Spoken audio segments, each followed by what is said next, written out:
Croeso Full. That is welcome, foolish mortals, in Welsh, and no one corrected us. So it must be the case. It cannot be wrong. Unfortunately, Hannah's at work. She couldn't come with me, but I am here at the ICC in Newport, Wales for Comic-Con Wales. We have been kindly invited by Monopoly Events, and I'm very excited because 2 years ago I was here. I was one of the coolest Monopoly events I've ever been to. The venue is absolutely great. The air conditioning is good. The signal and the Wi-Fi is perfect. There's absolutely no issues. And the guest list this year is just so good. I've got some of my favorites from Battlestar Galactica. The 12th Doctor, Peter Capaldi, is here. There are actors from Buffy the Vampire Slayer, the 100, wrestling superstars, and many more. So tag along this weekend and let's explore what Comic-Con Wales has to offer.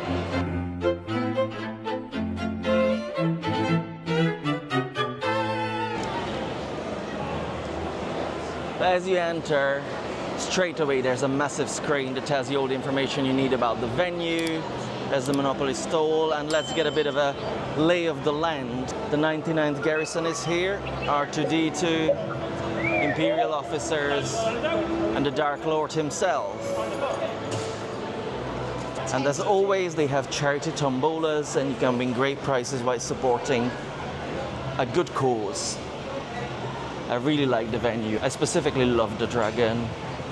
It's so cool. I hope I can get a view of it from a bit closer as well later on. This is the main hall where the traders are, the guests are signing, and there are props and sets as well. So let's have a look what's inside.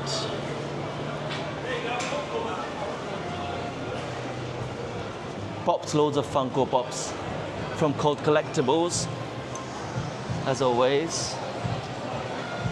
There is no Comic-Con without the snacks, especially the cookies. Bad Decisions taste good, and there are different varieties of donuts. As always, they are delicious and some of the best cookies you can have. Hannah's favorite one is the red velvet, and I really like the cookies and cream one. We'll get some later.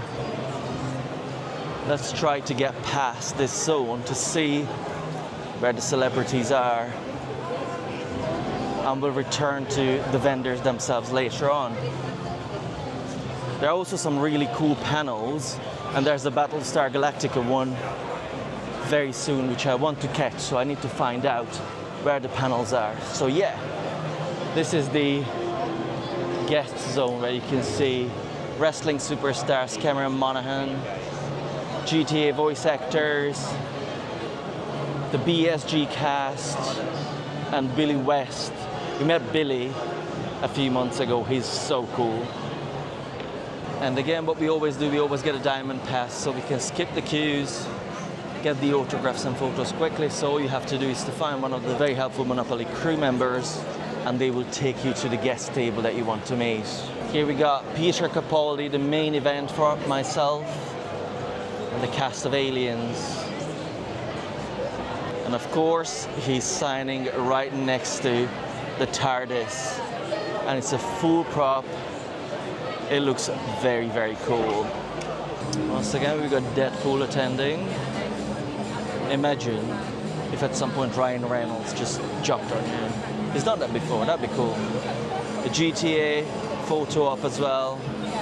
If you like Star Wars, especially The Empire Strikes Back, there's a snow speeder here from the planet Hoth. It is very cool. I'm wondering if you could get into the cockpit somehow, or is it built that way? I need to find that out. The attention to detail is great. There's even fake snow under it. Next to the cast of aliens is a really cool prop build. Here's Ripley. Very, very highly detailed, very cool looking. And the photos that you take with these are for free, of course. So this is the vendor's hall. And there's, as always, our friend Fish is here, painting live. It's one of the best things that you can watch here besides the panels, seeing art being created. And it's really good that you can get free tap water here as well. So if you're thirsty, you just come to one of these stations and you can either fill up your bottle or take one of those cups. That's really cool. And now there's a panel I want to watch, so I have to figure out where the panels are actually. The signs say that the auditorium is upstairs, so we're gonna have to escalate. And there's a view from upstairs. A lot of people are here. This convention is getting very, very popular here in Wales. Many people said that this is the best one in the region. Oh, upstairs here, there's a cosplay zone too.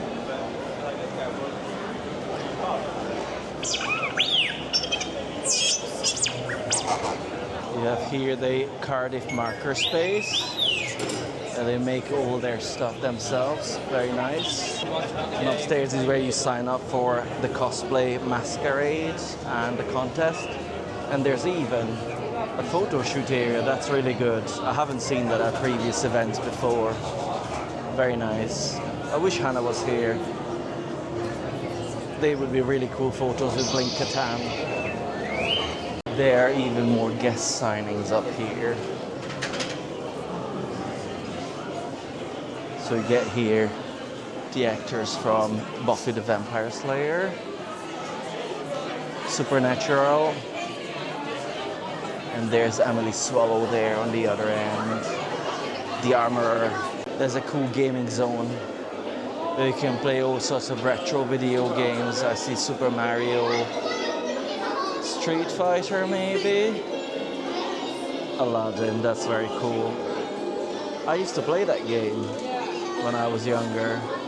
There's even a PC LAN party,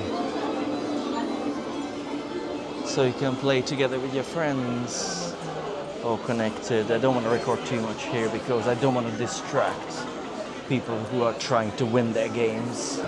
On the other side upstairs, there are even more photo ops. For example, the Police Academy podium and the Blue Oyster Bar. That is a really good vantage point for the entire Traders Hall. Look how big the venue is, and it's really nicely spaced out, so people are not bumping to each other. And there on the other end, you can see the guest signing. Buzz Lightyear is here upstairs, and Woody's Saloon with the sheriff himself. I now have figured out that the auditorium where the panels are is on the other side, so let's go. And we are on the other side. So hopefully we can find the panels. I suppose we have to go down here.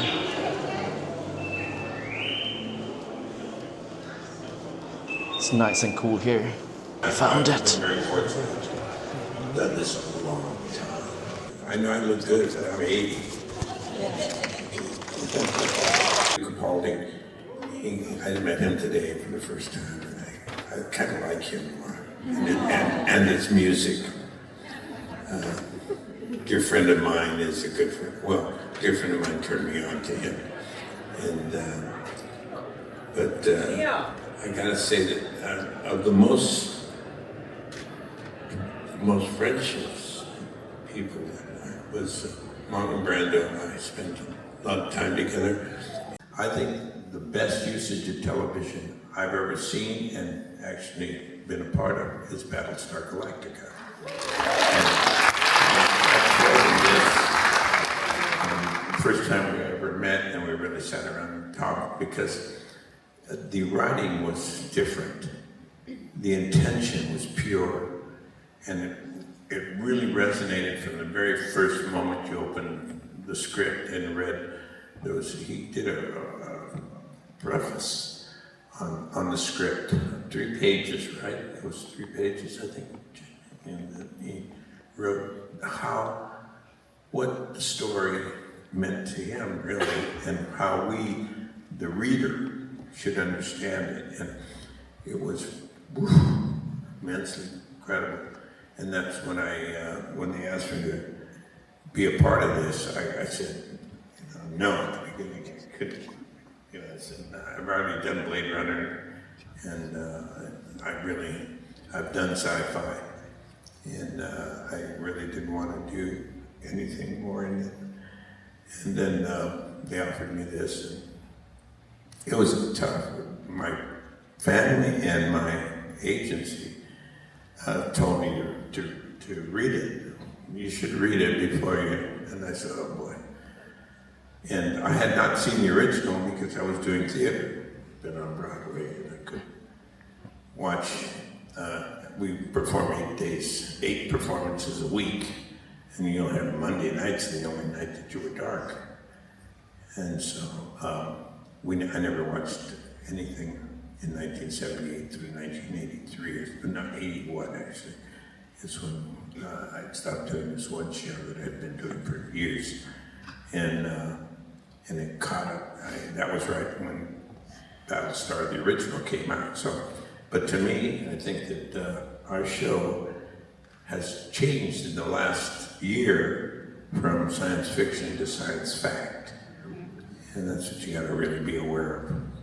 The Cylons are an artificial intelligence that were created by human beings to fight wars, and then they disappear and come back and bite us in the arse. And we're getting nipped at the moment. It's not maybe, the story directly that Battlestar was telling, but the nature of Battlestar is to tell a story about, it goes way back to Icarus, to Mary Shelley's Frankenstein. These are tropes in fiction about man overreaching and creating something that has unintended consequences because of his own hubris and lack of foresight, lack of understanding. It's a perennial human story. We create the very things that terrify us, and we do it all the time. Weirdly, I'm just listening to a radio program called it's Kim Cattrall and about the CIA, and just politically, what the CIA have only done over the years is create the very things that then create disasters down the road, because they just mess with shit they shouldn't be messing with, and it's just what humans do, and we've always done it, and it's not necessarily a flaw, it's just part of who we are. And the wonderful thing about this story and the way Ron imagined it, and the thing that makes it so astounding, is that it won't matter what happens in the future. Specifically, Battlestar will have already told that story because it is emblematic of who we are, of the way we love, the way we fear, who we distrust, turn into hate, who we turn into a demon, who we humanize, who we maybe can't see the faults in because we're too close to. That's the stories we're telling. And AI is, it's an artificial version of us. My wife talks to ChatGPT all day long, and they seem to be getting on really well. So, there are upsides. There's the thin end of the wedge, and there's the fat end of the wedge. And we don't know, where we are, what it's going to be yet, whether we'll work out a way of making it work for us. But I think that was by design, and yet, I'm sure Ron can't see into the future, and even Ben Larson couldn't see into the future. It's just... Shut up! It's about understanding who human beings are. I know, I'm so sorry, I just don't speak English. And particularly when I'm jet lagged. I don't know what I speak, but I do know what chuff means. Yeah, I'm sure you have I've got several chuff experience. Dances with Wolves. It means good, right? Yes. Very pleased. Dances with Wolves. I'm chuffed, I'll make you 3. Well, we're chuffed to meet you. Yeah, I've done stuff I'm chuffed with. The sad truth is, sometimes the audience isn't as chuffed as I am. Life's a bitch like that sometimes. I did a show called The Smoke about a firefighter in this country, which I was chuffed with. Thanks guys. So yeah, that was a big high point for me. What a show, my gosh. Dead chuffed with that one. What else was chuffed about? You guys can say chuffed. That's enough. I'm gone. Almost. I was chuffed about everything I've ever done. That's because he was in it. Literally. No, I mean, it's hard. People have asked me questions like, which of all the things you've done, which would you like the most? And I say, it's like asking me which one of my 6 children do I like the most. Come on. And which one is it? I tell them, I like your children. I tell my children, I like your children. More than I like you. No, but I will say that I've been very fortunate. It's been really an incredible journey. And it really started in 1978 with a performance that I did on stage, which was called Zoot Suit. And from then, there's a documentary that's come out, and it's just breaking in the United States. I hope it'll go around the world, we'll never know. It's called American Pachuco, the legend of Luis Valdez, the man who created the play and the characters in that play. And they created Teatro Campesino, and he also created La Bamba and quite a few other things. And he's really, really a fine writer and storyteller. But I would say that the Ballad of Gregorio Cortez is probably one of the most significant pieces of work I've ever done in my life. And it's been, it was one of the first things I did with Robert M. Young. The first thing I did was, of course, was Helen Priestley in '77 with him. And I hired him, I was producing a movie, The Ballad, and I hired him to direct me in it. And the rest is history, but that's my chunk. And if you want to see a physical representation of what a human being looks like when they're chuffed with themselves, Eddie's character in Zoot Suit probably is it better than anything. With himself. Can you do it for us? It's kind of hard. Come on! It's one of those moments in time where you had to have been there. And we wish we had Chin is up. You're doing it. Yes. Trying. Anyway, You're doing it. Google it. Google it. That is the definition of Eddie being chuffed. I have one more chuff. I mean, I have many more. Oh, you can't say that. But no. If you say I have one more chuff. What's that mean? What do I do? Is it good? No, it's Is a it fart. what? It's a fart. Oh. No, I definitely didn't mean that. No, I meant I'm chuffed. Yeah! About something else. Madeline Usher, the House of Usher, right? That was such an extraordinarily thoughtful, stimulating woman. And she got to call out the Supreme Court ruling on abortion, which has set women back in a way that's unspeakable. And I felt in that moment when that occurred that he added that, because that happened while we were shooting it, I felt like this is one of the moments as an actress where I understood why, when I was a young woman and didn't understand why, I was so drawn to this thing I didn't know how to do. When something like that happens inside the story you're about to tell becomes completely relevant to the moment, you feel like at least for a moment I know why I'm here. I know I'm on the planet, and I know why I'm here to try to represent a message. So I was really chuffed. Extremely chuffed. Well, I think we have got with us at Comic-Con. I was very chuffed to have you with us. Thank you for the memories of Battlestar Galactica, which stands the test of time, spans generation, deservedly so. Ladies and gentlemen, please show your appreciation to the cast of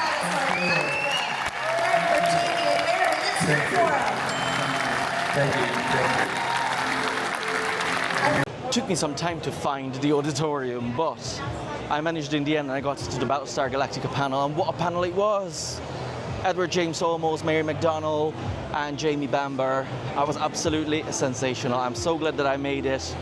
Great AC, I had a fantastic time. And now I have to go and find some of my friends who have arrived in the meantime. By the way, if you have never watched Battlestar Galactica, go and watch it. It's fantastic. Even if you don't like sci-fi, it doesn't matter, because it could be on a submarine, it could be on land, it could be anywhere. It's completely secondary that's in space, so check it out. So I'm here now with Jack from TrekCentral, and they've got a very, very cool prop in here, which he's going to talk about. So can you explain us what can we see here, and how did you end up at this event? Of course. So this, as people might be able to guess, is a replica of Captain Kirk's original Star Trek 60th shell from the original series. And we kind of got it from one of our friends, Phil at Aldershot Shipyards, bit of a mouthful. And he built it, and eventually he wanted to make some space, because it's pretty big. Like, if we look out here, it's a big prop. And he was like, I need to make space. So he was like, we'll take it off your hands. We want to come to events like this. And we kind of acquired it. This is our first event, so we're here at the ICC Comic-Con Wales in Newport, and we're like, let's bring it here, let's show it to Star Trek fans, but also any fan of like Comic-Con or sci-fi. I had a Spider-Man sitting in it earlier, which is bizarre. But yeah, that's kind of our goal, is to like keep Star Trek alive by providing fans with something like this to do. Because it's not every day you're going to go to a convention and find a replica of a captain's chair. So if we can do it here in the UK, so UK fans and European fans get access to something like that, and they're not in America, I think that's fantastic. I'm 100% up for it. Now, how many Star Wars fans came to see you and sit in the chair? Was there any? I've seen one so far, one. There is a guy in a stormtrooper outfit walking around. I want to get him to sit in it, because I think the picture would be amazing.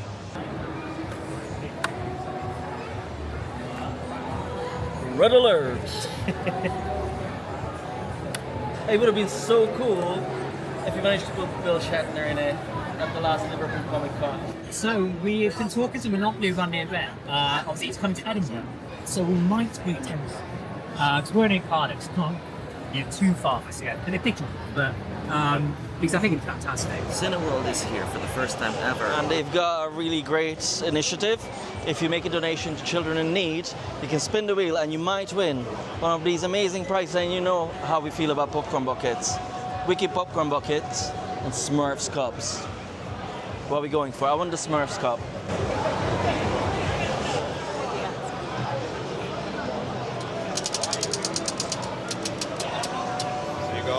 Spin again! We keep winning here. Spin again. The gift that keeps giving.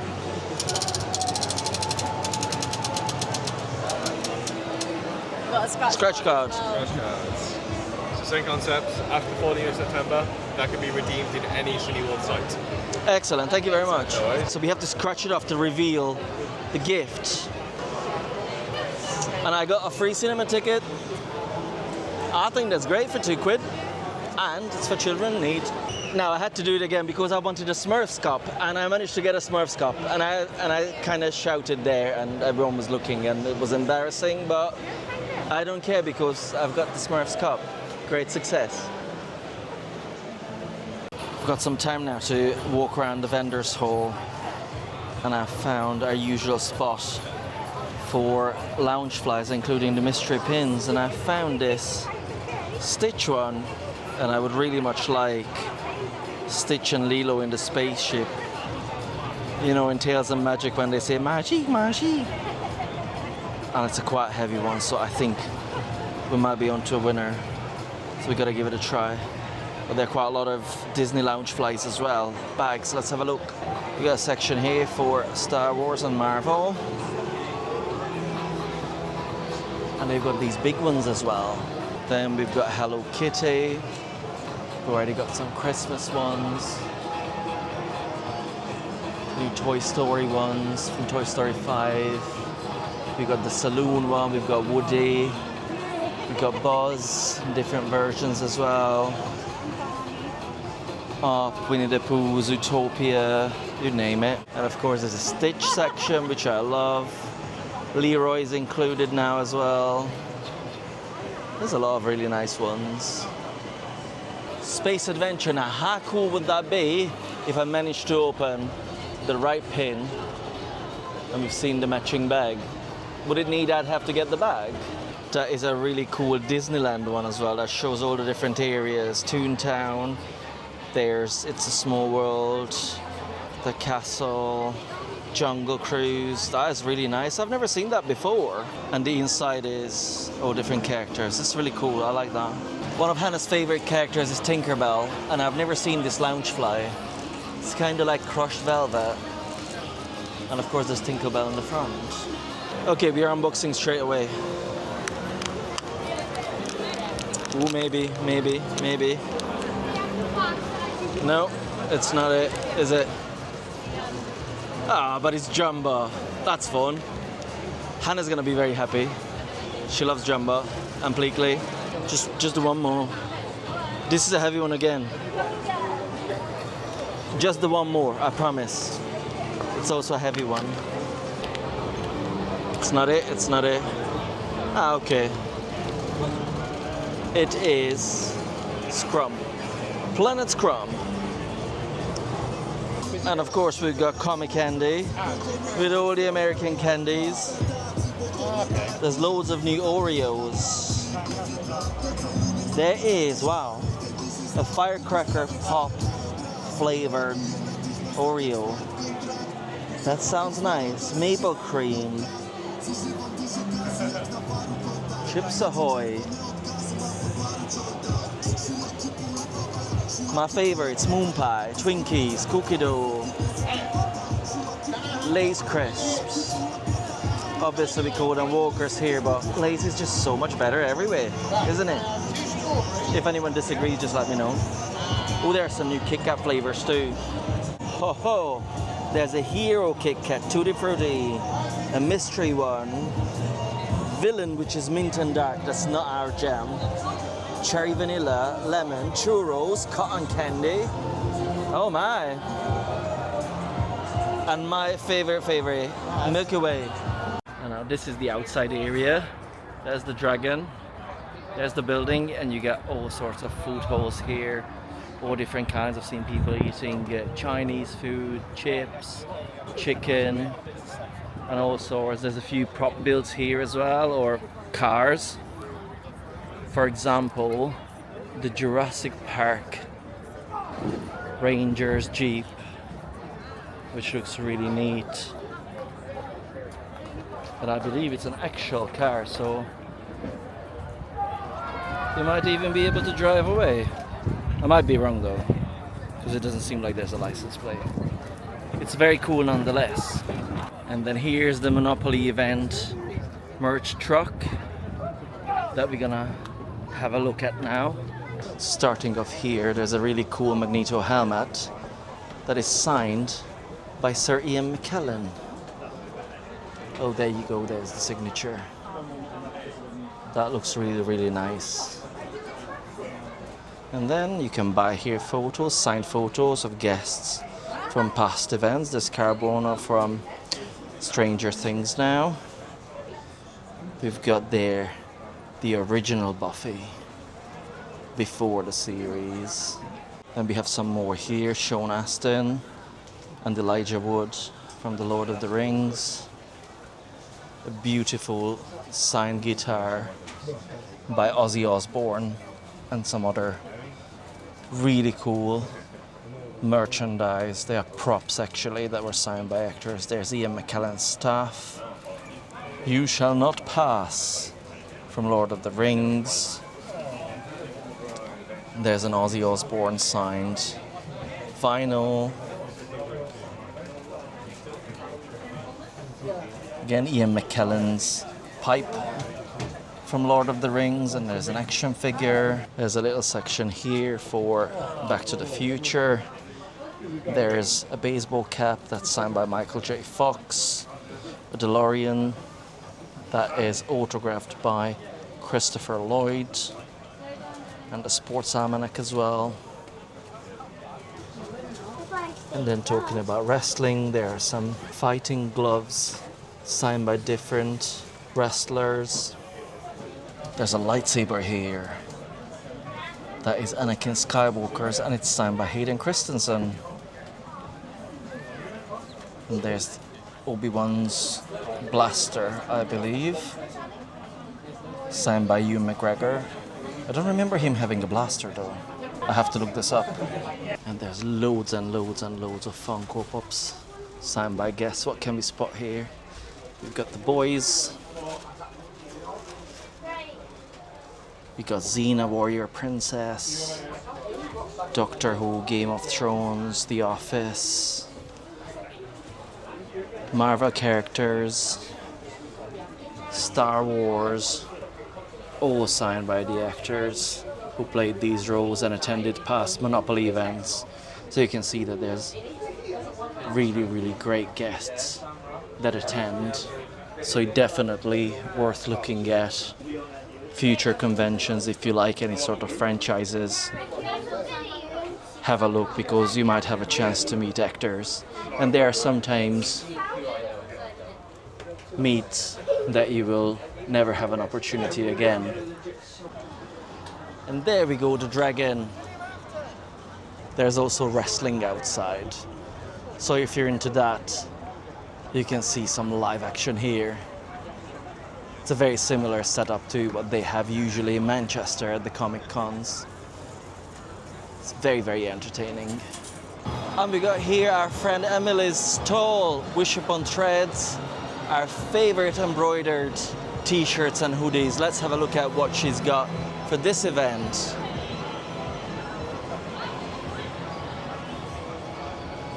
We've got here some Star Wars. I actually have that design on a jumper. We've got Stranger Things. This is one of her new designs, Meet Me at Arendelle. So if you're a Frozen fan, perfect for you. I really like this little prop book too. It's very cool, next to her sign. If you're not sure what size you should buy, you can always try on some of these clothes. They now also have crop tops, which is very cool. Some more Star Wars, the Rebel Alliance, in my cowboy era. So we've got here something for the Swifties, Mystic Falls, Virginia, home of the vampire. I love it how she always makes an effort with the decoration of the stall. We've got cool balloons. And Code Orange is already in place, so of course, Trick or Treat, Mickey Pumpkins, very cool. If you'd like to find her online, you can have a look at these QR codes, and you'll find her website, her Instagram, Facebook, TikTok, whichever. Highly, highly recommended.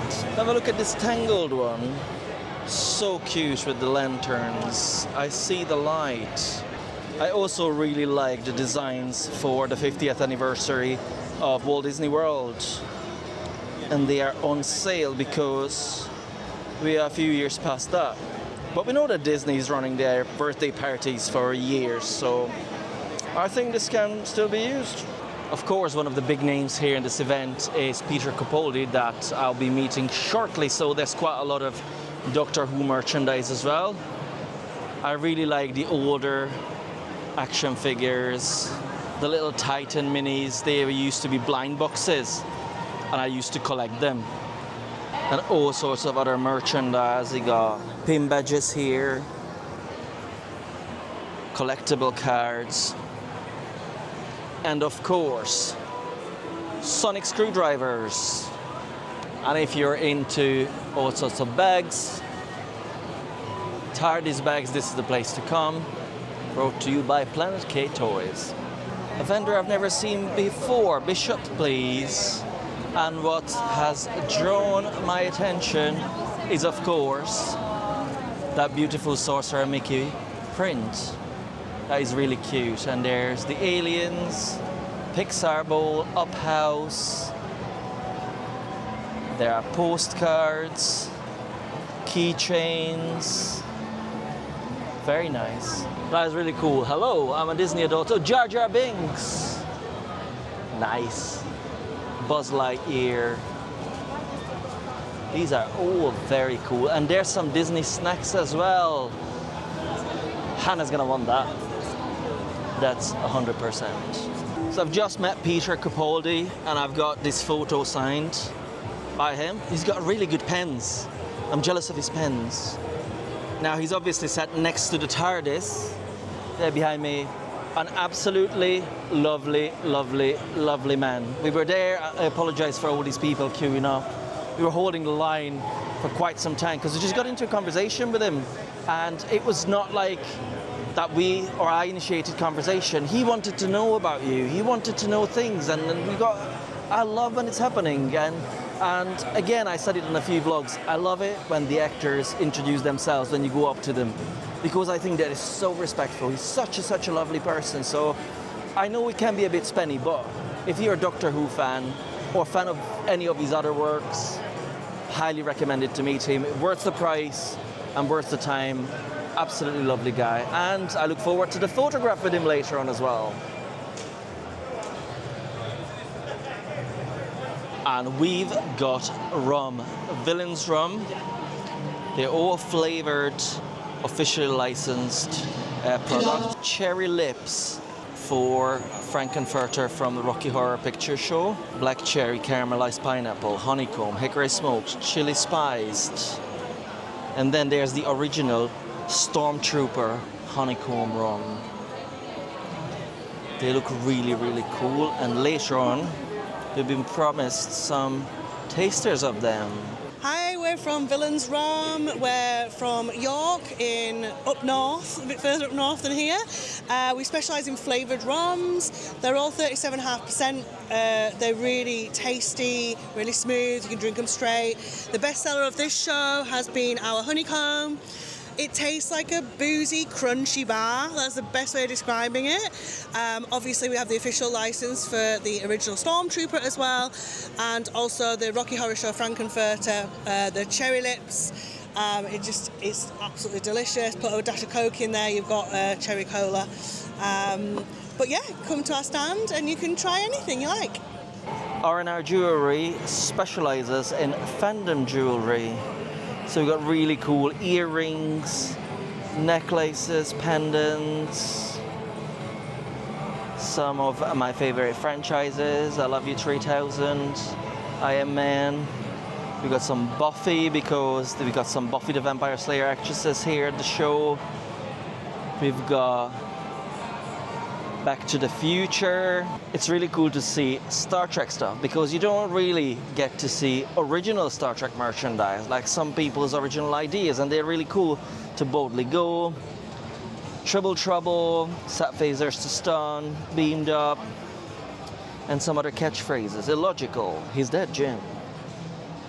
And of course we've got Doctor Who. Peter Capaldi's here, as you've seen. And many more. Hi, I'm Hannah and I run R&R Jewellery, and we create acrylic jewellery based around all different fandoms. So we cover all stuff that I love, and I just hope that other people love it too. They've got capybaras. I love capybaras. And all sorts of blind boxes. Ooh. That is dangerous. Even more capybaras on the other side. And there's a snack bag that you can buy. So it's filled with all sorts of Japanese foods and snacks. That's interesting. Very interesting. Got some jewelry as well. Got here some really cool bespoke Pokemon terrariums. So inside, it looks like a Pokeball. And inside there's a Pokemon. With some little scenery around them. That's very cute. My Pokemon knowledge is not great, so I will not tell you any of these Pokemon's names. I only know Pikachu, really. It's a little fox one. Cute. Such a nice diorama there as well.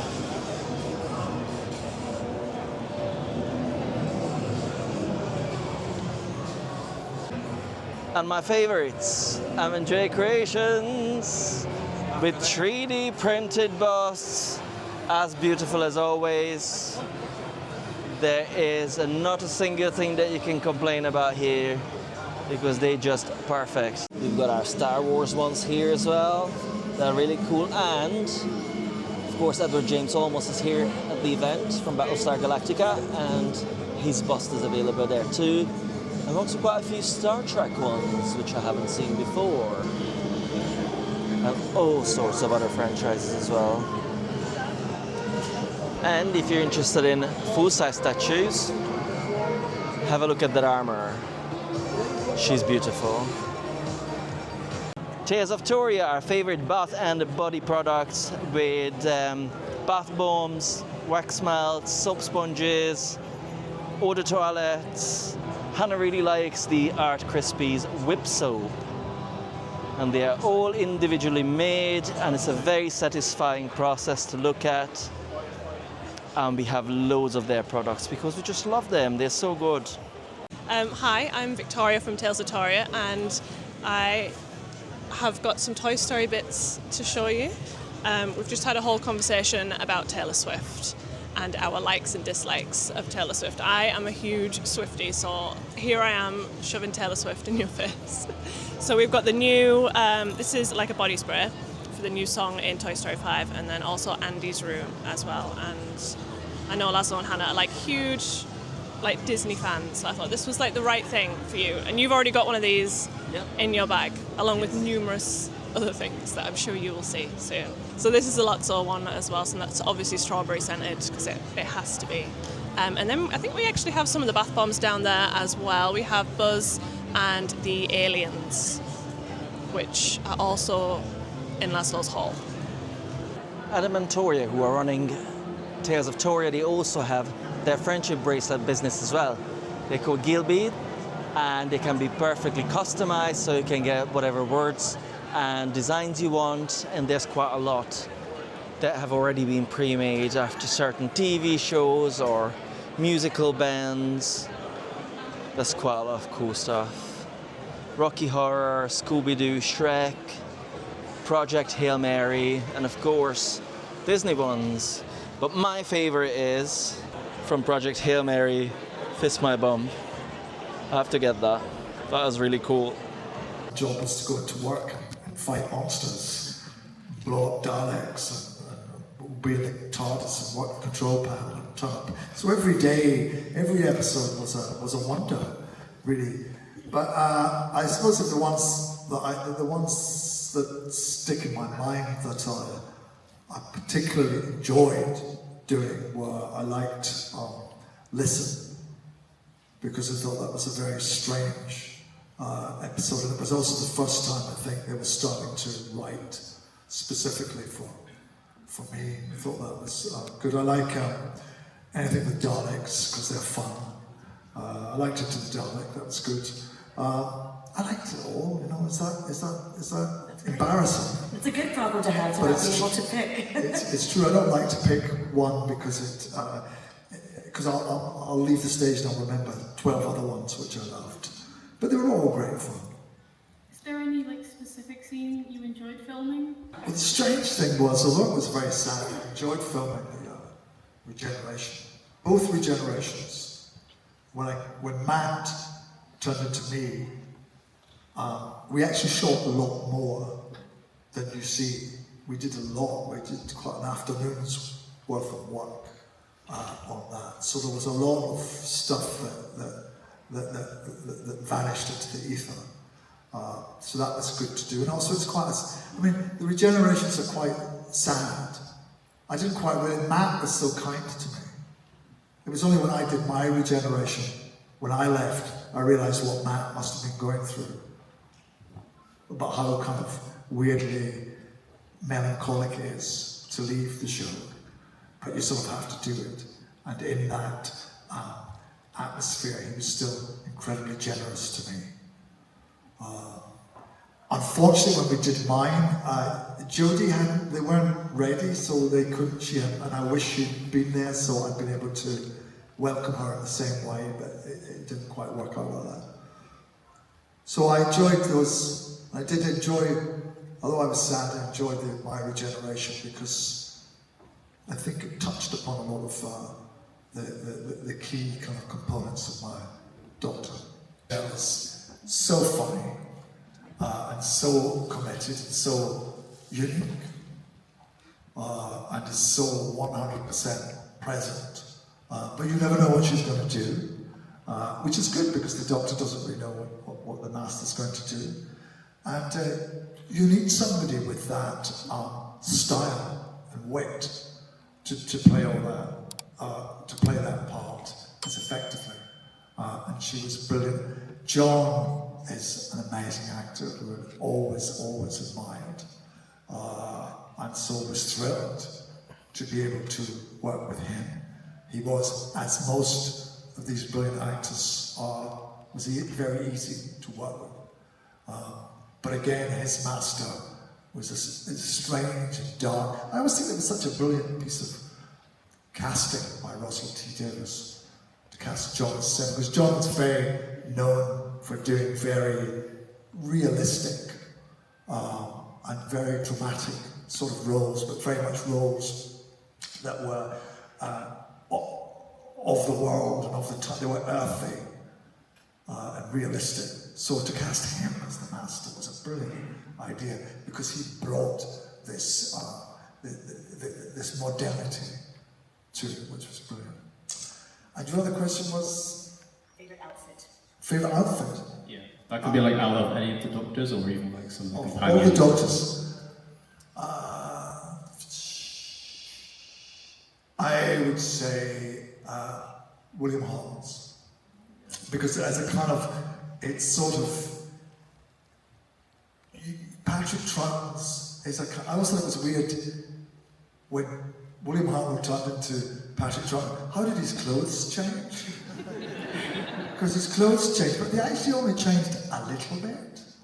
They were like essentially still the kind of Victorian kind of frock coat thing and the checkered kind of trousers. So I think in William Hartnell's Doctor, you have the essence of who the Doctor Who character is. And I could, we can get into a long discussion about this because I always, is William Hartnell dressed as a Victorian professor? Or is he dressed as an alien's idea of what a Victorian professor might look like? Or is he dressed in the way that William Hartnell thought a Victorian professor? When I was a kid, I just thought he was weird. Because it doesn't quite hold together, but that was part of his thing. And so I like that because it's less, as the show went on, some of the costumes became a little more in your face. Saying, this is the character, this is the character, this is the character. And I like things that take a little step further back. Does that answer? Yeah. Very long-winded, sorry. Okay. Thank you. Thank you very much. I like your costume too. My favourite line is probably, I can't remember the line exactly. You can paraphrase. Is that you can't say my name. You can't say my name. You can hear it if you listen very carefully. Children can hear it, but you can't hear it. I'm paraphrasing because it's probably like that in the script originally, but that was, I thought, brilliant, was that, I know he's not called Doctor Who, Mr. Doctor Who Esquire, but that question is there, and that his name is not available to be pronounced by those who are not pure of heart. When you make any show, it's a kind of full-time job and you're in isolation, actually, from the audience. You're busy with cameras and in studios, and you know that it's going out and you don't know where it's going to. But when we come to conventions and we meet people, we see, when I say we, I mean all of us who are involved in these shows that have a meaning for people. we see how powerful that is and how people can be at different places in their lives, good times and bad times. And sometimes these shows, nothing to do with us, but sometimes these shows make a difference. And so it's a privilege to be on this side of that. So thank you. Thank you so much for the memories on screen and the memories of being here at Comic-Con. Ladies and gentlemen, let's give you a buzz for the incredible Peter Capaldi. An absolute legend. Let's hear it one more time for Peter Capaldi. Wow. Great questions, everybody. We've had so much fun here on the main stage. What do you say we do it all again tomorrow? That's right, Sunday, Monday, day 2 of Comic-Con Wales. I hope to see you all there. You've been awesome. I've been your host, SoCal Val. As you could have seen, we just watched Peter Capaldi's panel, and it was again fantastic, sensational. That man is a national treasure.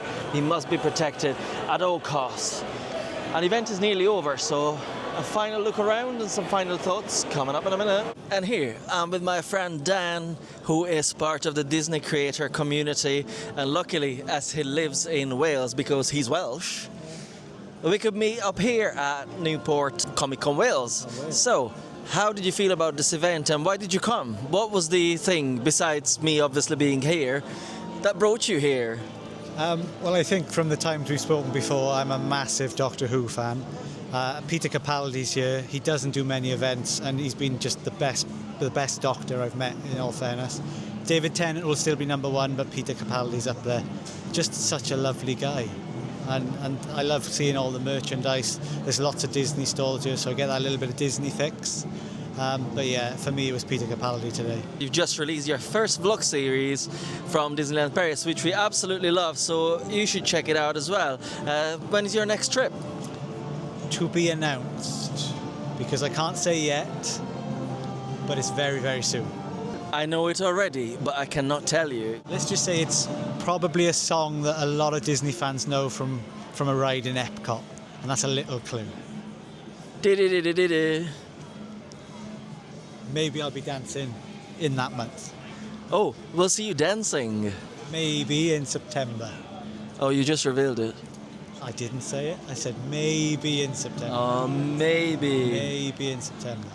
What is your favourite ride in Disneyland Paris? In Disneyland Park, Big Thunder Mountain, just because I love that ride. And in Disney Adventure World, controversially, it's Flight Force. It's not controversial. That's our favourite ride as well there. I don't get the hate. Everybody seems to hate it, but I love it. That's a fantastic ride. There's nothing wrong with it. It's basically rock and roller coaster. But more modern. Who doesn't want to be an Avenger fighting whatever the aliens are with Tony Stark? And save the world. Save the world. So it's only today that you're here, isn't it? Yes, I'm only here today. I've got to go back to normal life tomorrow. Oh, well, it's been nice seeing you. It's been lovely to see you. Hannah, I'm sorry you can't be here, but I'll see you again soon. Did I just walk? I didn't even realise you were filming. Whomever you could see walking past, that's Emily from Wish Upon Threads, and it's going to be remembered forever. There's nothing left in my soul, but I will give you the last bits of energy that's there. Thank you. And samples, of course. What shall we try? What do you like? Do you want something fruity? Alcohol. Sweet? All the booze. I'm quite curious about the Stormtrooper one and the caramelized pineapple. Do you want to try all of them? I would like, yeah, why not? Yeah, why not? Okay, let's take on a tasting journey. See if you're still standing. So, you've got the chili spiced, which is your first one. And who is the gentleman there on the bottom? So this is Guy Fawkes. He was at the 5th of November. We all did bonfire night. This is because of Guy Fawkes, who failed to blow up the Houses of Parliament. He was born in York. It's a chili spice. He looks a bit like Laszlo from What You Do in the Shadows. And I'm Laszlo as well. That's why he's my favourite character. You can smell the rum, which I love. Spiced rum.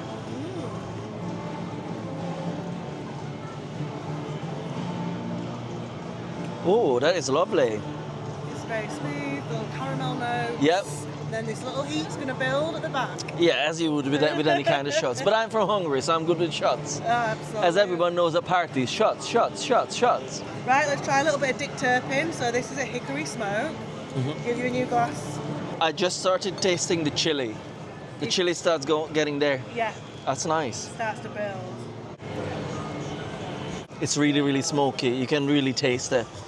That's quite nice as well. That's tasty. I would mix it with something a little bit sweeter, because a lot of people mix it with Diet Coke, and I don't think Diet is cutting it for that. For sweeter ones, yeah, fair enough. But this is a full fat Coke Yeah, kind this of. one's like ginger ale, squeeze a lime. You've got a dark, Oh, that, yeah. like a smoky, dark and stormy. Yeah. So then we move on to the caramelized pineapple. So that's going to be the end of our sort of historical range. So this one's got the Yorkshire Witch on. Mary Bateman, the last witch to be executed in York. So this is caramelized pineapple. It's my favourite. I'm doing you quite big shots, so you're still standing. Dan's going to be dragging me out. Oh, that smells good. That is very smooth. Very pineapple, very front on the pineapple, and then you get the rum after that.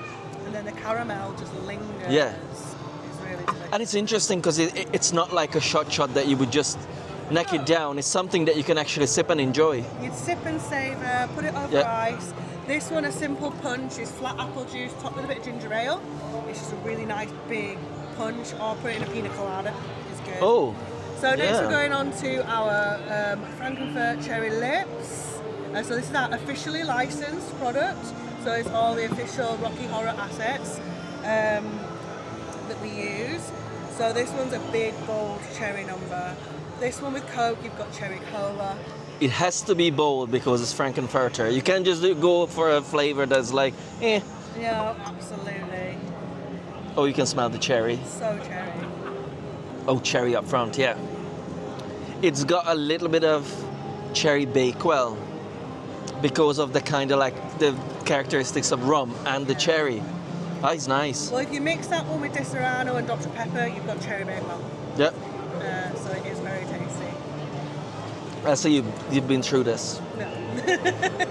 Oh, that's We nice. have to go through multiple hangovers to get the great product. Oh yeah, that's true. What That's we true. have to sacrifice for you guys. Yeah. And then finally finishing on pudding, which is obviously the original Stormtrooper. Again, officially licensed product from Shepperton Designs. And this is honeycomb. So this one is like a boozy crunchy one. Ooh. It's really good. Honeycomb, yeah. Vanilla-y a bit, Yeah, isn't it? Bit of butterscotch, Yeah. caramel. It's honeycomb, so we wanted to taste like a crunchy bar. It's actually fully vegan. We don't put honey in it. So all of our products are vegan, vegetarian, gluten-free. Even the wax is soy wax.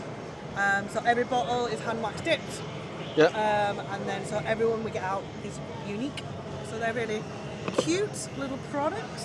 Which one was my favorite though? I don't know. I like the original Stormtrooper the most, I think, and the caramelized pineapple. The pineapple one's really good. And now it's time for me to get out somehow. I'm getting tipsy. It's 10 to 6. Official shot time is 6 o'clock. It's absolutely empty. There is no one around. This is the best time to go shopping. All the actors are gone as well. That is so strange to see. Look at that. Absolutely empty. Only a few people still doing some shopping. So this is a wrap on day one of Comic-Con Wales. Dan, what did you think about the event? I thought it was fantastic. The venue is fairly new. Obviously being from Wales as well, I think I can remember it being built at one point. It's really lovely, it's really spacious, the air conditioning was really needed, and it's like 45 minutes from where I live, so of course I'm going to go. What was your highlight of the day? Obviously, other than hanging around with you and Hannah and the rest of the gang. Of course. Peter Capaldi, what an absolute gentleman. He is the Doctor. He's very, He's very thankful for what he did. Yep. With his time with Doctor Who, and he's really appreciated meeting fans and seeing what love his Doctor has. Because as he said, I think you may have recorded the panel, when he's filming the show, he's in a bubble and he doesn't really get to see what his work does, and coming to these events, he gets to feel the love, and that's what all fans want to do. Yeah. Show the love. Absolutely. Now, for me, I'm going to get back to the hotel and I'm going to show you a little haul of what I got today, and then I'll tell you about my highlights, but it's not going to be an awful lot different, so catch up with you in a minute. And with that, I'm back in the hotel. So quick recap of the day. The venue itself is absolutely fantastic. I think one of the best ones. The air conditioning is great. You've got phone signal, you've got Wi-Fi, you've got loads of food options, the toilet facilities are grand, everything is fine. So it's probably one of my favorite venues when it comes to Comic Cons. In terms of today's event, the panels were fantastic. There's loads of room in the auditorium. You can get into all the panels without having to like push people out of the way, and that's the same there on the vendors floor. Loads of space, very, very comfortable. Highlight for me of the day, as Dan said earlier, was Peter Capaldi. He is such an amazing person. Lovely to meet him. And it's absolutely worth the price that you pay for a photo and for an autograph as well. Such a genuine person. He's really interested in the fans, really interested in you as a person, and he's really, really grateful for everything that Doctor Who and these events, and especially the fans, have given him. But the big highlight for me is spending time with our friends, Dan, Hannah, Emily. We had a great time. We were hanging out, we were going shopping together. It was just fantastic, and usually we only end up meeting up in Disneyland Paris, so it was really, really cool to meet somewhere else as well. So that was my ultimate highlight of the day. Let's have a look at what I bought today, because there were a good few things that I really, really liked, and there's a few things that I bought already that I haven't brought back to the hotel. I'm just going to take them with me tomorrow, so I'll try to show them. First place that you could have seen that had like loads of Disney stuff, and they were all like artist-made products made by Bishop's Place. I have a lot of pins, and I'm excited to show you these because I think they are absolutely fantastic. So the first pin, we'll start with this. Actually, Dan spotted it, and they are all wooden pins. So hello, I'm a Disney adult. That is so apt for both myself and for Hannah. And then as I was looking around at the pins, I was like, oh, there's one more, there's one more, there's one more. And I ended up with quite a few. My Hannah, she really loves Disney snacks, and I love Disney snacks as well. So, of course, I had to get the Mickey Pretzel one. I'm a big fan of Jar Jar Binks, and I had to buy this pin too. You know that we both love the Muppets, and there were a few Muppet pins. There's a Kermie one.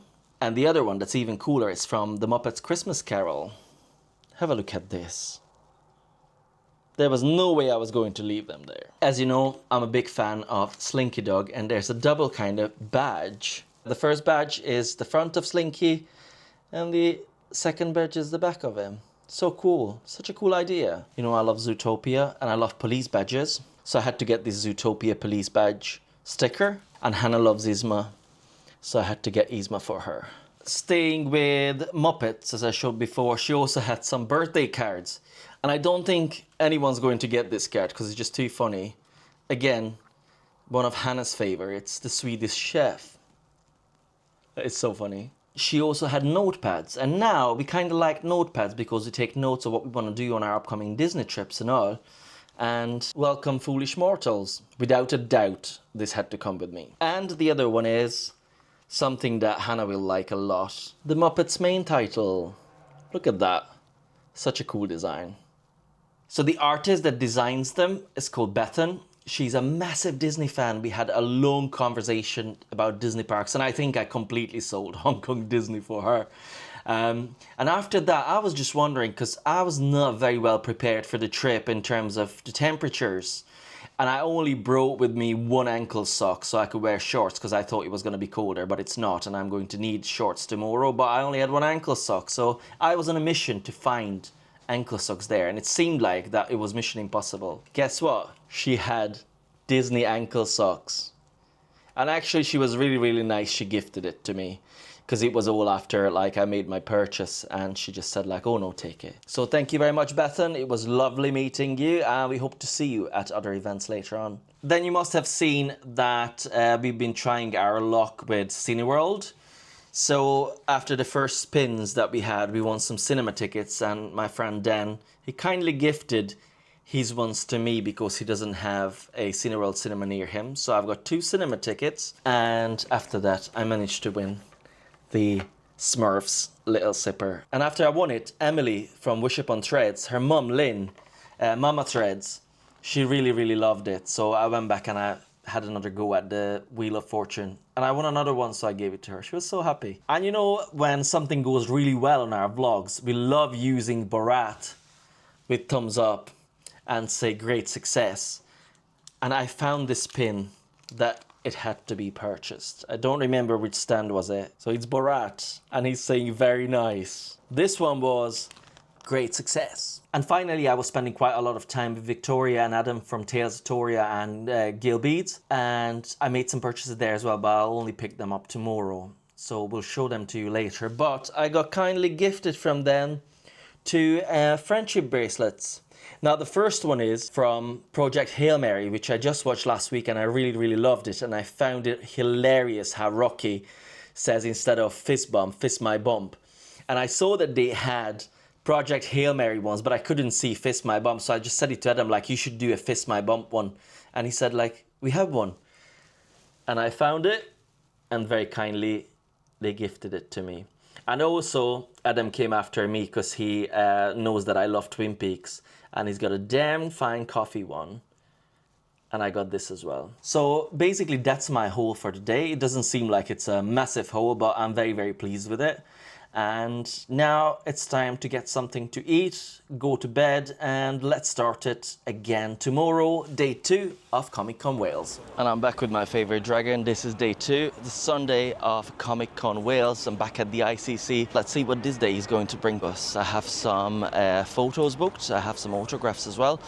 So I'll meet some of the guests and then we'll have a look around. And the first thing that I spot this morning, and he was here already yesterday, the obvious star of the show, RC. I'm going to speak very soon with RC's creator and owner, Dean, because that is just absolutely sensational. And now I'm sitting here in RC with the creator of RC, Dean. Hi, Hello. Dean. Hi, how are you? You okay? Oh, fantastic. Tell us all about RC. So we kind of, we had this idea because we were in a different con and we were like, my mate had sort of seen on Facebook Marketplace a beach buggy, and they were like, we could get it and turn it into RC. And I was like half convinced, and then he showed me showed me it, and I was like, oh no, that could really be RC. Yeah. And so we had to drive down to Evesham. We drove down to Evesham, didn't know that you had to have specific insurance for it. We thought it was just get a cover on your phone and like get covered for insurance for a couple of hours. No, you had the phone up, so we were like, right, we're gonna go home and get a tow bar and tow it from Evesham. And it was about, in all, I think it was like 4. We said it was like a week in 10 days, but actually it was only about 4 days of work, but intense work. And everyone sort of like jumped in on it. They were like, "Yeah, we'll make the spoiler, and we'll make the people were just loving it." So, oh, it's absolutely fantastic. Have you got any funny stories about the police stopping you on the motorway or anything? well, not me, but the first time it was driven, we had to take it to the Red Dragon Centre in Cardiff Bay. And the police purposely stopped us just to be like, right, so this is pretty cool actually. What are you doing? And we had to continuously be like, it's for a charity event, we're doing this. Yeah. But yeah, it was. I don't know if there's any funny. The funniest story is that we went to Greg's drive-through and got a sausage roll. That always works. And so like I was waving at people whilst eating a sausage roll and stuff like that. So yeah, it was just. I find them funnier than they are, but I don't know if the stories are funny. Oh no, that's absolutely hilarious. Thanks very much, Thank you very much. What would be your message to, especially my friend Callum Barr, to everyone in Wales and outside of Wales? Justice for the Pepto-Bismol man, specifically the diarrhea man. You're on the character. What voice would you give them? I don't know. Wow, I don't know. Depends on how big or how little, or I guess it's up to me. Something, every now and then something squeaks out of me, like when I was sick. a little while back I had like the flu or something, and I couldn't talk, and I got up to get dressed, and I leaned over, and something just went, you know, get out. It just came out of me. I don't know where it came from. So that's where characters come from. It's just accidentally, you know. Get out, get in. Don't listen to me. I'll ruin your life. Hello there. This question is specifically regarding Futurama. Obviously, you've voiced those characters for so long now, it's become second nature, I imagine. How would you say the voices for those characters have evolved from till when it started? It happens with every single show. If you go back and watch episode 3 of The Simpsons, it's almost unrecognizable. You know, like Homer is like, you know, and then he became what we know. It's always a work in progress from the beginning, and then it becomes what it was supposed to be. You know, just people, you happen upon it, and the writers get to know the characters as it goes along. You know, they will, I've heard them say, now we know who they are. You know, and that happens like a month, 2 months, 3 months in. And it's always a work in progress, always changing.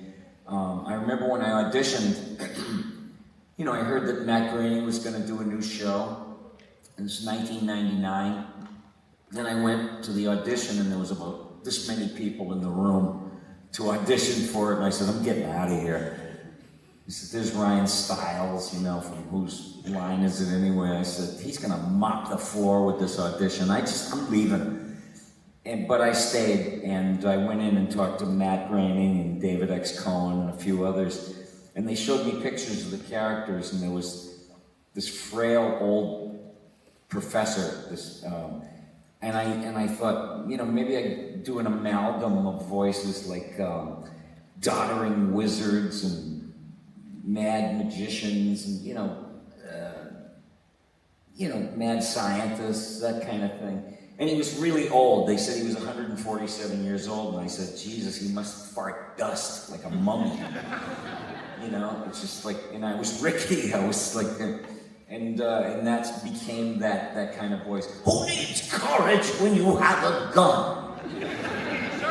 And then they showed me a picture of this doctor, this crustacean doctor, and I thought it was hellaciously funny because he's a doctor and he's poor. That's really funny. I mean, I've never heard of a poor doctor in my life. And nothing says loser like that. And the sandals, you know. But he had all this cool meat hanging off his face. And I said, well, he would probably sound a little impaired. But I didn't want to make fun of a speech impediment. So there were these, you know, in showbiz periphery, there's like actors that were character actors. And they would have particular quirks and speech things. And I noticed there was a couple of guys, one named George Jessel. He was in a form of entertainment called vaudeville. It's before television was invented. And in the movie theaters, there'd be 12 acts that would play from morning till night. All day long, you could come and go out of the theater, and you could see jugglers and comedians and singers and dancers. It was, you know, variety. And a lot of people came from that.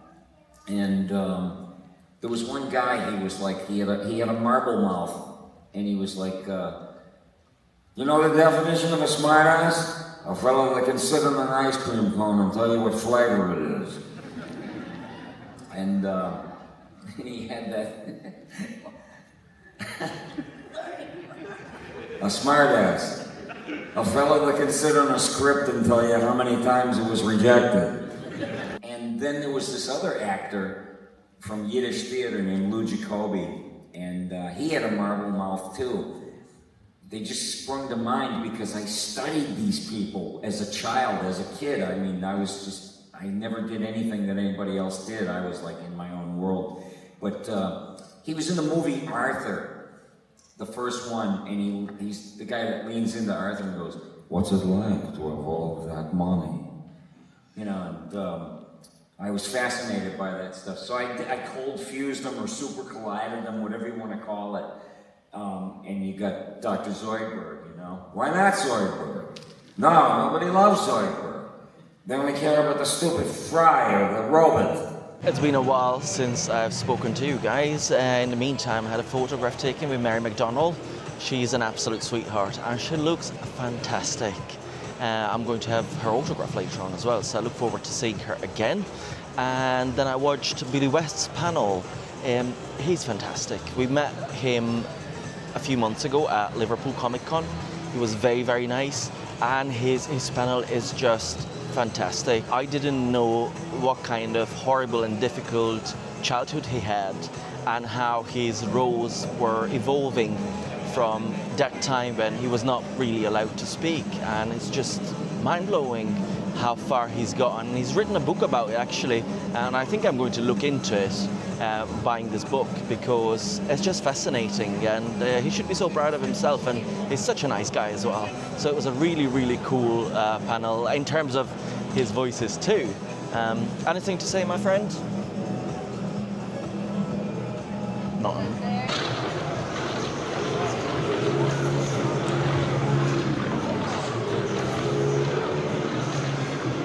And we got Padawan Outpost here, the best lightsabers, and I can vouch for that because I've got a few, and they are top quality, and you can get all different designs, all characters. Every single time there's a new design, Lightsaber Dave is coming out with them very, very shortly. And now they've got some limited edition ones as well that are signed by actors. For example, we got here Mark Hamill, Samuel L. Jackson. And the new thing that they're also doing now is resin helmets. They're all hand painted, individually made, it's not mass produced, and they look absolutely sensational. I love the niche ones like the Ahsoka Troopers. Absolutely fantastic.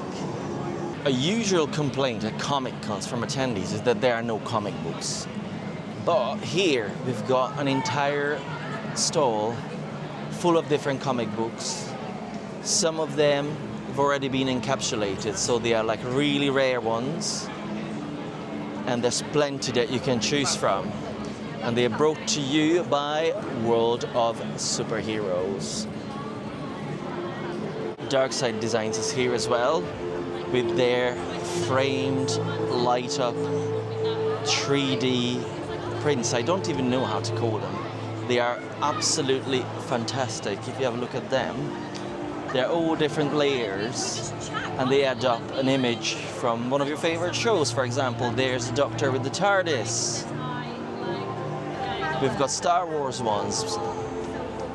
There you've got Princess Leia there with R2-D2, iconic scene, Darth Vader, and at home I've got that Yoda one. And it looks beautiful when the room is dark and you light it up. Absolutely outstanding. I've just met Mary McDonnell from Battlestar Galactica, and for many of you from Dancing with Wolves. And I had her autograph because I've got a little Battlestar Galactica project which I'll try to show you, so hopefully I'll be able to insert a little clip of that. What a wonderful human being she is. We've been chatting for nearly half an hour about just things, about life. And this is, I think, the best part of meeting these guests at Comic Cons, because you get to know them on a personal level. And then I also had the chat with Jamie Bamber, also from BSG. We met him actually a few years ago at another event in London, and he remembered us. It was so cool to catch up with him as well, and to be able to add his autograph to my little project, my poster. It's not really a little one. It's actually quite a pain to carry around, but I love it nonetheless, and I hope I'll be able to complete it one day. So now, everything I wanted to do is done. I'm going to have a final little browse around the vendors area. There's a few more things I want to get, and at some point I'll try to show you a haul of day 2. Hi, my name's Bethan and I work at Bishop Please. So all of these designs are drawn by me and my husband. We just love pop culture and mainly Disney. Who's your favorite Disney character? I'm gonna go either Sorcerer Mickey or Kermit. Good answer. Which one is your favorite Disney park? Epcot, hands down. Living with the Land is my OG. I was gonna ask your favorite Disney ride, but that's going to be... Okay, well, apart from Living with the Land, then it's Guardians Cosmic Rewind. Which Disney park is the one that you haven't ever been to, but you most want to go to? So the Disneyland Park in California, absolutely. But then, American Adventures looks pretty good. Just Disneyland California. That will be, yeah. What is your highest expectation or most intriguing prediction for D23? Just anything surprising, like, because we know we've got loads of new lands coming up and like loads of new rides coming soon, but I would love something just completely surprising, like just, yeah. They're the ones that always get me. So like a couple years back, they just announced that, oh hey, Figment's meeting again, and then he just suddenly came out. Like, that was top tier for me, just like a real big surprise. Final question, who's your favorite Star Wars character? There's too many. I'm gonna go Finn. I named my son after him, so I couldn't call him FN2187, so I had to call him Finn. Who's your favorite Star Wars creature? Oh, Jar Jar Binks, if that counts. That's what I wanted to hear. Thank you. Yes, thank you. Pam's crochet critters are absolutely outstanding. Have a look at these guys. Almost every single franchise you can find here. There's Star Trek and niche characters as well. Captain Benjamin Sisko, Q, Star Wars, even some horror stuff. Absolutely outstanding. They are so beautiful. I love them. Hello there, Chuck, Wallace and Gromit here at Comic-Con Wales. I have to say, even though I'm not Welsh, this is probably my favourite con I've ever been to.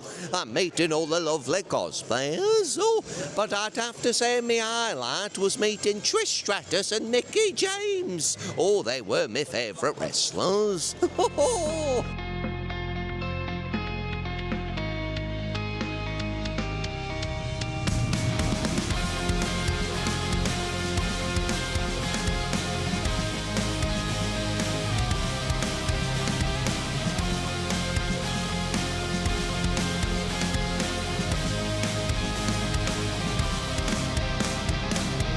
Racing my own thoughts into the silence, seeking the guidance I forgot. It's somewhere lost, lost to the cages, cages of chaos I forgot. Somewhere it must be written, I just lost my access to the map. Somewhere love had bidden, I chased the And that's a wrap for me from Comic-Con Wales. I had an absolutely outstanding time. I really wish Hannah could have come because she would have had such a great time as well, and we would have enjoyed it together. It's always better to be together. So I'm going to make my way home. I made a last minute few purchases. I'm going to try to do a haul for you at some point. It might be tomorrow morning, but now I've got a 3.5-hour train trip ahead of me. So I'm going to get going. Stay tuned. Hi. I'm back home. It's the day after I got home, actually. So it's Monday, and finally I got reunited with Hannah. I'm here. She was so nice. She was waiting for me with KFC dinner, and then it turned out that the next season, the latest season of Interview with the Vampire Lestat has dropped on BBC iPlayer, so we could start watching it.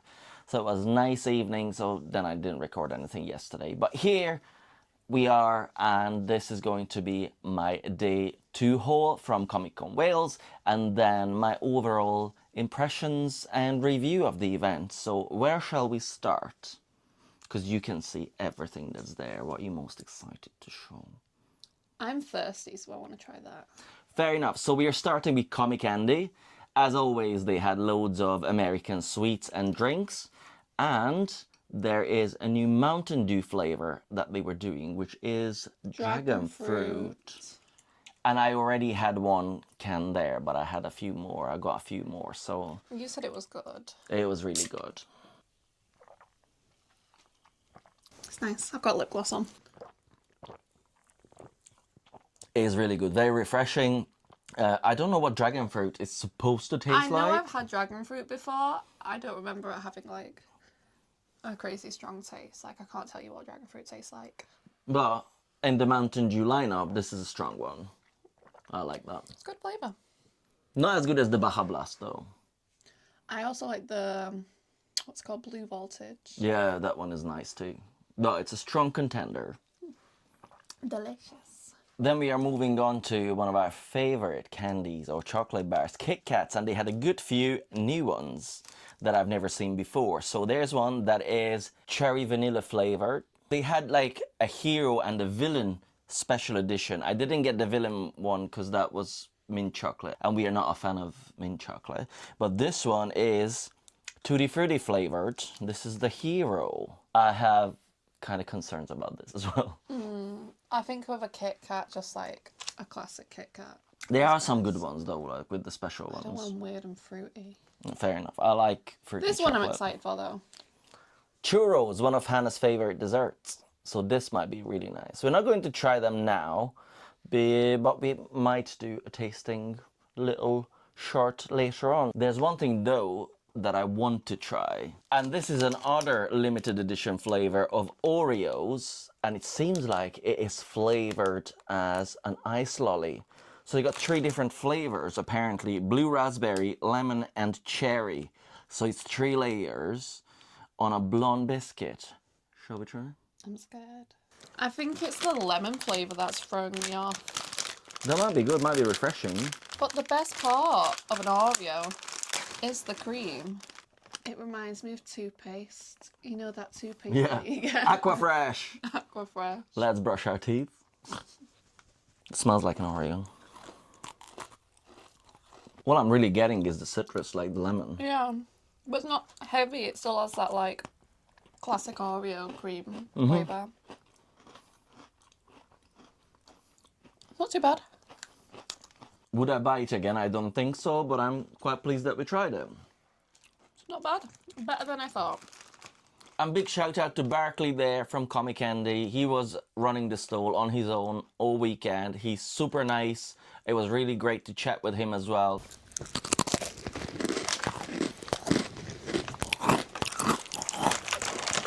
And the last thing from Comic Candy is I love mac and cheese, but I love fake mac and cheese. There's no better mac and cheese than the one that's full with artificial stuff and it's orange, and you can't change my mind. So I saw these Cheetos ones, which is one of my favorite ones, and it is jalapeno flavored. I do like a not official orange mac and cheese, but this is neon orange. It is freaky. So she never has that, which means more for me. Next thing that I got on day 2 was from Pam's Happy Hats. So she was used to be called Pam's Happy Hats. Now she is Pam's Crochet Critters. And we already made a purchase at her store before, which was... I got a little ghost face. Yeah. And she's got every single character from every single franchise. Like, I literally asked her, like, what do you not have? She's really, really sweet as well. And I had to pick up because she had an entire lineup of Star Trek characters.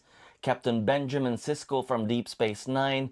He's my favorite Star Trek captain from my favorite series, and I think it's really, really cool. Now, I got something else from her as well, but we cannot show it as it is a present for one of our friends. Now, I was on a mission to get some stuff from Tales of Toria because their bathing products are the best ones, hands down. We haven't even been to a Lush store since we've known Victoria and Adam. I don't think so. No.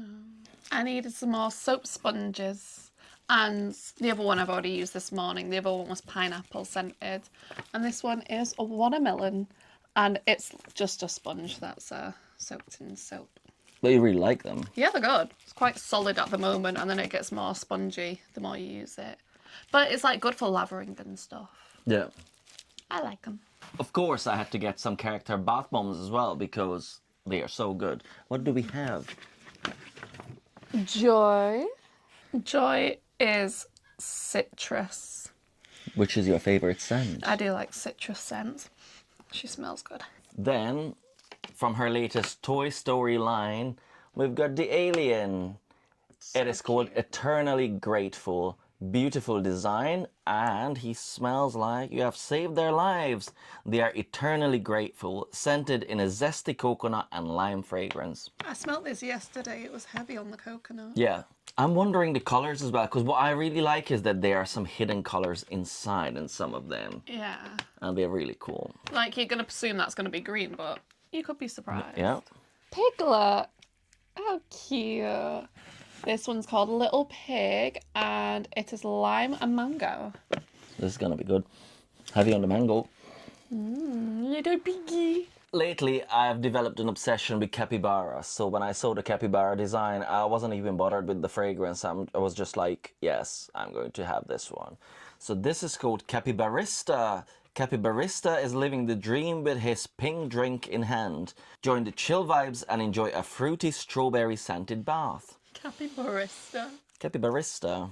Yeah, because he's got a little coffee. Now the next one is Miss Judy Hopps. She has had a little bump to the face, but she's still very pretty. And it's just called Hops, and it's fruity mango and passion fruit fragrance. We already tried this one, and it was really, really good. I think so, yeah. Ka-chow! We've got Lightning McQueen here, and he's called actually Ka-chow. Faster than fast, quicker than quick, and scented in a dupe of La Vie est Belle. So it's going to be a very feminine fragrance. Is that the sound you think cars make? Meow. Okay. And he's twinkly. He has a sparkle to him. And the last bath bomb is Mando. He is lemon, mint, pink pepper, ginger, and nutmeg, with a base of sandalwood and musk. It's a dupe of Jean Paul Gaultier La Mer. Oh, that's going to be mine. Yeah, I like that fragrance. A very manly scent. Yeah. And the last thing we got is a room spray. It's called Andy's Room. Oh, I've snorted it. You always do that. Peaches and cream. I think this is nice. Is it? Yeah, peaches and cream. Oh, it's kind of like sherbety a little. A little bit, Not yeah. like a lemon sherbet, but...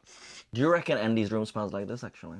No. It's a teenage boy. His room doesn't smell nice. I do not want to further elaborate on that. So that was Tales of Toria. There were a few surprise presents in there as well. So thank you so much. I really appreciate it. Now we're moving on to something that was a surprise for Hannah. From this stole, we picked up... So this is not the part that's Hannah's present because she doesn't like lenticular things. But I had to pick up these lenticular stickers, actually. They hurt my eyes.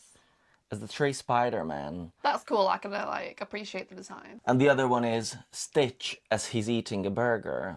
Yum, yum, yum, yum, yum. And then here are your presents, which you've seen already yesterday, but you haven't opened them. Sunny Angels. You love Sunny Angels, don't you?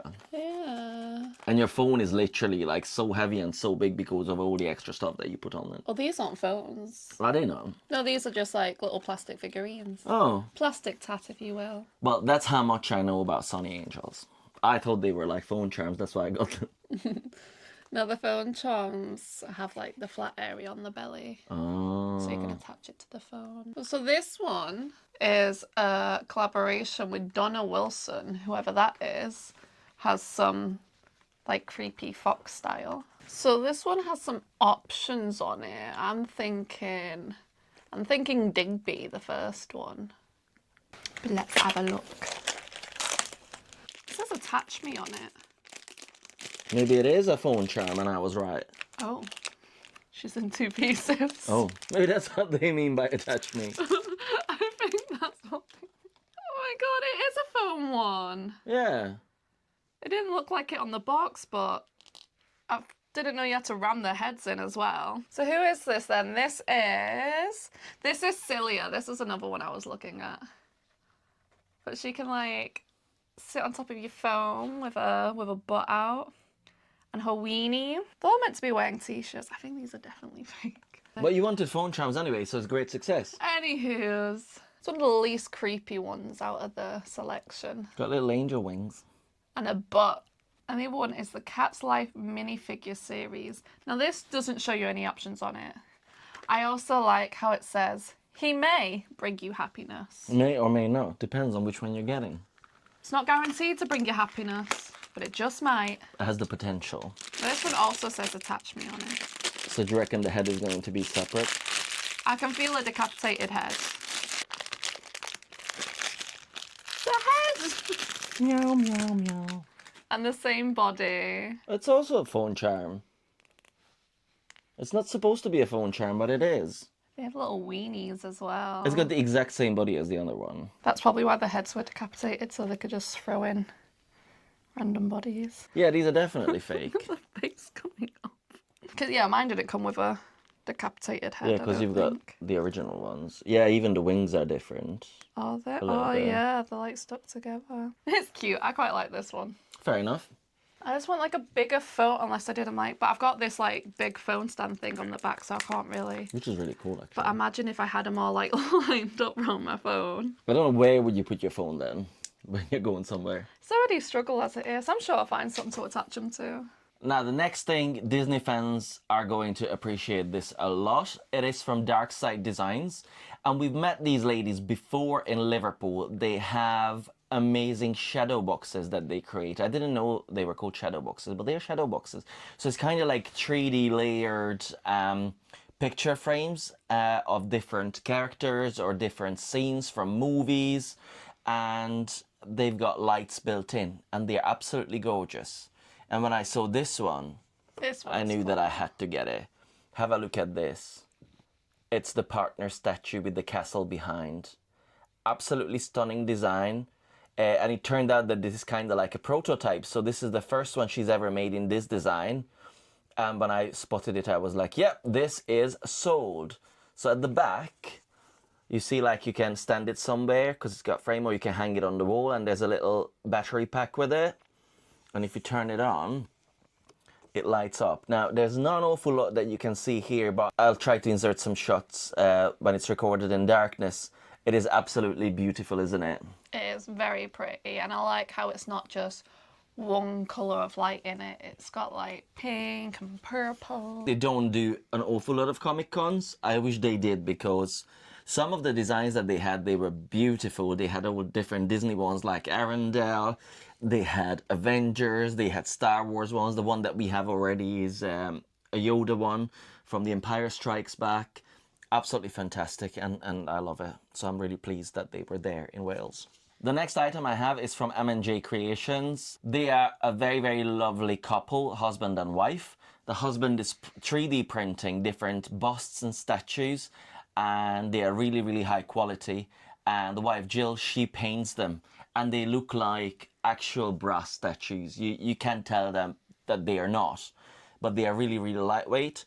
And there was a very, very niche character there. Edward James Olmos from Battlestar Galactica was there at the event, and they made a bust of him. I kind of regret not getting it signed, because that would have been quite cool if I got it signed. I was just thinking, because it's like the perfect area on the back to get signed as well. Yeah, they're going to be there in London at For the Love of Fantasy and Sci-Fi, where we're going to have Disney princess voice actresses. So I gave them a few ideas of what they could be printing, so I hope they're going to manage to do that, because I think you will all absolutely love those if they manage to do them. You must have seen in the vlog that I got ever so slightly tipsy on day one, because I was tasting different types of rums from Villains Rums, and my favorite was, and Hannah concurred just by the description of it, was the caramelized pineapple, which is from their historic range. It features the Yorkshire Witch, and it's so nice. It is really... Oh, that was scary. Didn't you smash it on camera? Luckily I did not. I'm going to hold it differently. So they are really, really tasty. They are all completely vegan, And each bottle is an individual, if you wish, limited edition because they're all hand dipped into wax. Unfortunately, on the second day, they only had a small bottle of this, but to be fair, like, I wouldn't have been able to fit a bigger bottle there in my backpack, but hopefully they're going to be there next time as well, and we can get some more because they are really, really good. And of course, there is no Comic Con without cookies. UK Cookie Club is our second ever favorite cookies. The only cookies that we like more than them are the Gideon's ones that you can only get in America and in Walt Disney World. But these cookies are very, very close second. Very, very tasty. They're all different types. Yeah, they are thick. Chunky. Yeah. By the time I got back to the store, they only had 2 types left. And unfortunately, I couldn't get Hannah's favorite one, which is... Red velvet. Yeah, but my favorite and your second favorite is... Cookies and cream. Now have a look at them. They've got proper, like, pieces of Oreo cookies in them. Do you want to give it a nibble? Yeah. So look at that. It's got loads of filling inside. It's a very substantial cookie and very, very tasty and soft. It's the kind of like doughy cookie that I really, really love. And this one is rainbow sprinkle. It's really yummy and delicious. I really like it. I might need to subtitle that. Let me have a bite too. Their cookie batter is absolutely sensational. Love it. Also, there's one more thing that I got, but I cannot show it because it's a present for someone else, one of our friends. I spent a lot of time during this weekend at Wish Upon Threads. We are really, really good friends with Emily and her mom Lynn, Mama Threads. They create the best embroidered t-shirts and hoodies and jumpers. They've got all sorts of different designs. They've got loads of Disney, Stranger Things, bookish, you name it, and we just absolutely love them. They're lovely, lovely people, and thank you so much for putting up with me and my bags because they always look after my stuff so I can walk around. And even though I cannot show that t-shirt that I got for someone else, I decided to wear for this video one of my favorite wishes, which is the Sorcerer Mickey hat. I think this is absolutely perfect. The sorcerer hat with the ears, and it's popping really nicely on the red collar. We're gonna put it in the description box as well, where you could order t-shirts from them. So have a look at their website. And that's about the haul. Obviously, you've already seen the day one haul, and that's the end of it. I had a fantastic weekend. I just really wish Hannah could have made it. Why couldn't you come? Work. Yeah. Stupid work. Yeah, as you know, we're both flight attendants and Hannah had work. And the most annoying thing is that, did you end up working? No. You were on call out, weren't you? Mm-hmm. And you never got called. Mm-mm. So you could have actually come. I just sat here for 2 days, staring at the door. But if you came, they probably would have called you, because that would be Murphy's Law. Yeah, it would have been a lot better. But all in all, over the weekend, I managed to spend a lot of time with our friends, with Hannah. And you might already follow her. If not, follow her as well. Hannah Enchanted. No, the other Hannah. Everyone is called Hannah. Replaced already. He goes away for 1 weekend. And I was speaking to one of the vendors as well. She was also Hannah. And Hocus Pocus was there, but I never managed to talk to them. And she's Hannah as well from Scotland. Everyone is Hannah. Well, anyway, if you don't follow her, Hannah Enchanted, make sure you follow her. She makes the best vlogs from Disneyland Paris. She recently had a Walt Disney World series. And she's got some unfortunate health struggles, and she's very open and honest about those. And it's very empowering for people who have the same issues as her. And unfortunately, she was not feeling too well during the weekend. And hopefully she's going to get better. So sending all our best wishes from here. And it was really, really lovely to spend some time with you and some time with another Disney friend, Dan, Magic King Dan. He just started vlogging himself with his Disneyland Paris series. We made friends with him actually at Disneyland Paris on our last trip. And he's from Wales and he was there at the con. So it was really, really nice spending time with him. We were hanging out and he helped me an awful lot. So Dan, thank you so much for helping me on Saturday. It was fantastic, and it made my life so much easier and the con for me so much more enjoyable. Now, also what I wanted to mention is there was a fantastic group of content creators who were invited, like ourselves, by Monopoly events, and it was really, really cool to meet some of them. Unfortunately, because we were all doing our own things, we didn't really end up meeting up, or we didn't really manage to spend too much time together. That most of us, we didn't even meet in the end. But I would like to give a shout out to Matt, who is a streamer from Wales, and he's super funny. He's a really, really nice guy, and I managed to hang out with him a little bit. I also managed to hang out with Dean. You must have seen it in the vlog that he's the maker of RC. He is a super creative person. He's got RC, he's got a dragon that he couldn't bring with him.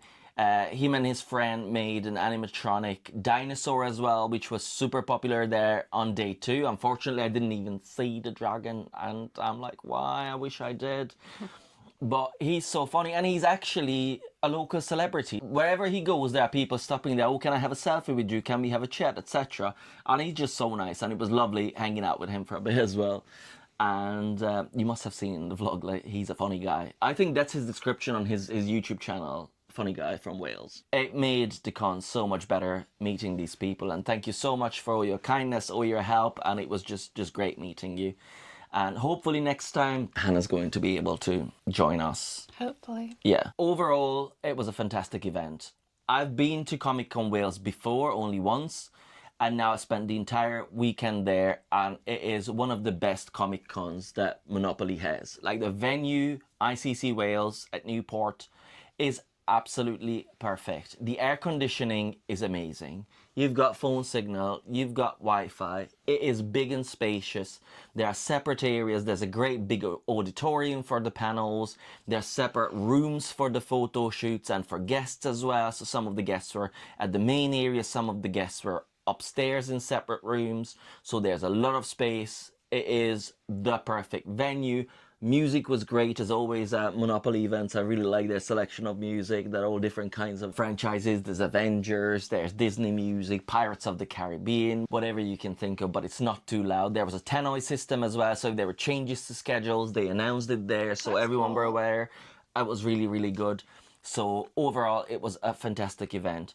What I also really like is that going to, because obviously every now and then we go up north to Scotland, and now down south in Wales, is that there are local artists who are there at the event. So I made friends there with Bethan, who is, I don't even know how to describe, like, if I say she's a Disney enthusiast or a Disney adult, that just doesn't cover it. She is a Disney super fan. Her and her entire family, and she was running a stall there that you've seen some of the products. She's so talented, her designs are brilliant, and she does all sorts of things. And actually, we missed a few other purchases from my day 2 little haul, which are from her stall as well. So this is the perfect opportunity. I've seen her, what she calls the Bible, that contains all her designs, and it is sensational. She's so talented. I got a few more pins from her. Do you remember she's made all those wooden pins? And I spotted on day 2, she had a few different ones out, and they were ride related. So we've got Minnie Mouse from Runaway Railway. Very cute. Gonna make this happen. Then we've got the demonic Winnie the Pooh from the Winnie the Pooh ride, which is in Walt Disney World, and a much better version in Hong Kong Disney. So if you haven't seen our Hong Kong Disney vlogs, have a look at there, because this ride is sensational. And this Winnie the Pooh animatronic, which is on the pin, appears there, and he looks a little bit demonic. And I think the pin portrays this absolutely perfectly. And then back to the Muppets. Meep. We got Beaker. Meep, meep, meep. So funny. He's such a funny character. And he's always the test subject of Dr. Bunsen Honeydew's experiments. And finally, who is your favorite Muppets character? Miss Piggy. Of course. And which one is your favorite Miss Piggy kind of like interpretation, representation? The fountain. Yes, the Miss Piggy fountain that is no more. And she had stickers of that, and I obviously had to get it. So we had this discussion there with Bethan about what happened in Walt Disney World about the Muppets area. The Muppets Courtyard is gone, Muppet Vision 3D is gone. So we've said that before, didn't we? Like that they are planning on doing the Villains Land in Magic Kingdom. But what if, obviously now Rock and Roller Coaster is now with the Muppets. New Muppets Courtyard. Yeah, and exactly. then To move the Villains show to Villain Villains Land. show can now be Muppet Vision 3D, and we can bring back the fountain. I just want to know where she is. Where are they Yeah. keeping her? The only thing is that there's Statler and Waldorf. They had the animatronic there in Muppet Vision 3D, but they are now part of the... Yeah, they've reused it. But I think it's only like a kind of placeholder thing, because they are at the very end of the ride as you come out, so you only see them for a few seconds. I feel like that might just be a placeholder, so the animatronics are still used. Because my idea for the Miss Piggy fountain was it would just be in the roller coaster and you'd just quickly go past it, but then you'd be like, oh my god, there's the fountain or something like that. But I would really love to have the Muppet Vision 3D back. Yeah. Meeting local artists is always so fantastic, because sometimes you go to Comic Cons and you see the same things, but then you've got some different stuff, and this is why it's great traveling around and seeing all the different events. And I had a fantastic time. Do you feel like you missed out a lot on? Well, you've just not stopped talking about the event since you got home, so definitely have. Yeah, hopefully next time. So happy you had such a great time. Well, thank you for waiting for me with dinner and everything. I was hungry. That's about it. Comic-Con Wales was a hoot and a half. Thank you so much, Monopoly Events, for inviting us out. We hope you're going to enjoy what we created here and what we are creating, and we would be more than happy to return and work with you. Thank you so much again, and thank you so much to all of you watching it. Hopefully you enjoyed it. If you did, you know what to do. Thumbs up. And subscribe to our channel. You can follow us also on Instagram and TikTok and Facebook, mainly on Instagram because we post there daily. We hope you like those content as well. And next time when you're seeing us, we're probably going to be in London for the love of fantasy and sci-fi to meet the Disney princesses. That should be a fun event as well. Anyway, we'll see you real soon, but until then, stay spooky. Bye.